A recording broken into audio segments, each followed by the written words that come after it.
టీవీ7 now Kurnool జిల్లా అదోని మండలం 12 లక్షల విలువ కల కర్ణాటక మద్యం జేసీబీతో ధ్వంసం.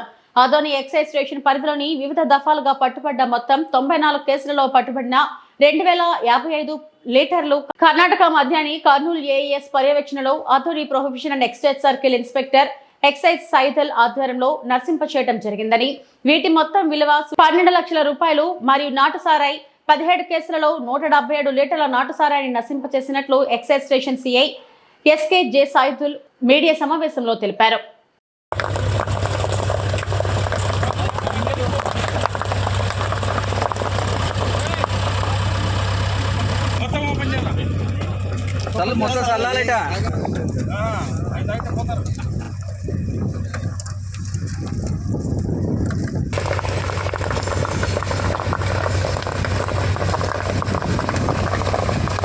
డిప్యూటీ కమిషనర్ గారి ఆదేశాల మేరకు వివిధ కేసుల్లో పట్టుబడిన కర్ణాటక మద్యము, అదేవిధంగా నాటు సారాయిలను ఈరోజు ఇక్కడ ధ్వంసం చేయడం జరిగింది.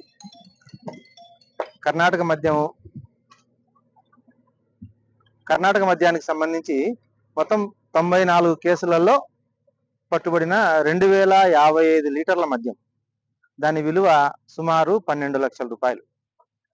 దాన్ని ఇక్కడ నాశనం చేశాము. అదేవిధంగా నాటు సారాయికి సంబంధించి 17 కేసులలో 177 లీటర్ల నాటు సారాయిని ఇక్కడ పారవేయడం జరిగింది. వీటిలో కొన్ని బీర్లు కూడా ఉన్నాయి. Okay, Ramakrishna Reddy, assistant provision excise superintendent IAS. Kurnool provision and excise assistant excise superintendent Shri Ramakrishna Reddy sir ఆధ్వర్యంలో గతంలో ప్రాపర్టీ డిస్ట్రక్షన్ ఆర్డర్ గౌరవనీయులైన డీసీ గారు ఇచ్చినటువంటి వాటి మేరకు వివిధ కేసులు కర్ణాటక లిక్కర్కి సంబంధించి 94 కేసులు, తర్వాత ఐడికి సంబంధించి 17 కేసులు 177 లీటర్లు, ఇది వచ్చేసి 2055 లీటర్లు, సుమారు ఇటు వర్త్ 12 లక్షలు ఉంటుంది. ఇవన్నీ సార్ ఆధ్వర్యంలో నశింపజేయడం జరిగింది.